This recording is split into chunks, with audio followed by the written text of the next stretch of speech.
আজকে ঘুরে দেখাবো পাকুড়িয়া গ্রাম। এই গ্রামটি অনেক সুন্দর, আর এই সৌন্দর্যটা ভিডিওর মাধ্যমে তুলে ধরার চেষ্টা করব। ভিডিওটি সবাই শেয়ার করুন, আর সোলাইমান সাজু পেজে লাইক, কমেন্ট ও ফলো দিয়ে পাশে থাকুন। তো দেখে নিন নিজ গ্রামটা কতটা সুন্দর। আমি এখন আছি পাকুড়িয়া সরকারি প্রাথমিক বিদ্যালয়ে, আর এই বিদ্যালয়টি দেখেন, মাশাআল্লাহ অনেক সুন্দর একটি বিদ্যালয়।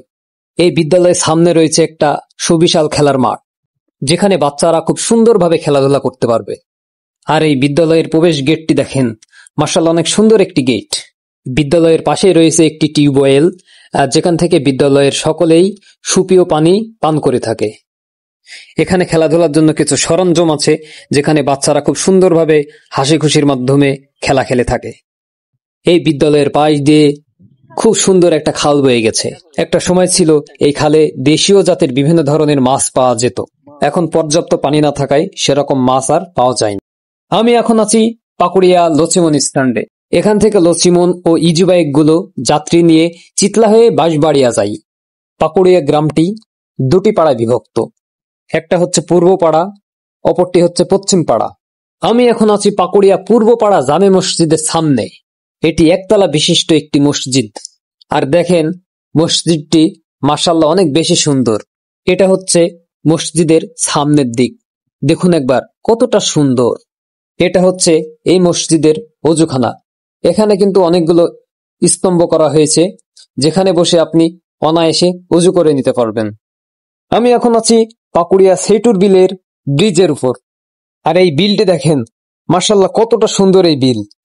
একটা সময় এই বিলে ভরপুর পানি থাকতো, নানা ধরনের মাছও পাওয়া যেত, এবং বিভিন্ন গ্রামের মানুষ মাছ ধরতে এই বিলে ছুটে আসতো। এখন এই বিলে পর্যাপ্ত পানি না থাকায় উপরে শুধু জার্মানি দাঁড়িয়ে আছে। বিলের পাশে রয়েছে পর্যাপ্ত জায়গা, আর এখন যেহেতু ভুট্টার মৌসুম চলছে, তাই চাষিরা এখান থেকে ভুট্টাগুলো শুকিয়ে নিচ্ছে। এখানে এই বিলের পাশে কিছু বাড়ি নির্মাণ করা হয়েছে। মাশাআল্লাহ বাড়িগুলো কিন্তু অনেক সুন্দর। যাদের কোনো জমি জায়গা নাই, অসহায় বৃদ্ধ, তাদের জন্য সরকার এই বাড়িগুলো তৈরি করে দিয়েছেন। আমি এখন আছি পাকুড়িয়া কবরস্থানে। মারা যাওয়ার পরে আমাদের এই কবরস্থানই হবে আসল বাড়ি, আর এই বাড়িটি কারোর জন্য হবে আনন্দদায়ক, আর কারোর জন্য হবে বেদনাদায়ক। তাই আমাদের সবার উচিত মাঝে মাঝে এখানে আসা আর মৃত্যুর কথা স্মরণ করা। আমি এখন আছি পাকুড়িয়া কেন্দ্রীয় ঈদগাহ ময়দানে, আর এই প্রবেশ গেটটি দেখুন, মাশাআল্লাহ অনেক সুন্দর। চলুন ভিতরটা একটু ঘুরে দেখি। এটা হচ্ছে এই ঈদগাহ ময়দানের মিনার। গ্রামের তুলনায় মিনারটি আরো উন্নত মানের হওয়ার দরকার ছিল, তারপরেও মাশাআল্লাহ মিনারটি অনেক সুন্দর।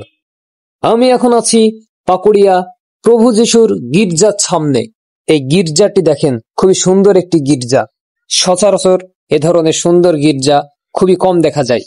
এখানে খ্রিস্ট ধর্মের অনুসারীরা এসে প্রার্থনা করেন। আমি এখন আছি পাকুড়িয়া খ্রিস্ট ধর্মীয় কবরস্থানে, আর দেখতে পাচ্ছেন প্রত্যেকটা কবরে কিন্তু ক্রুশবিদ্ধ করা আছে। খ্রিস্ট ধর্মের কেউ মারা গেলে এই কবরস্থানে দাফন করা হয়। দাফন করার পর কবরে এইভাবে ক্রুশবিদ্ধর চিহ্নটা দেওয়া হয়।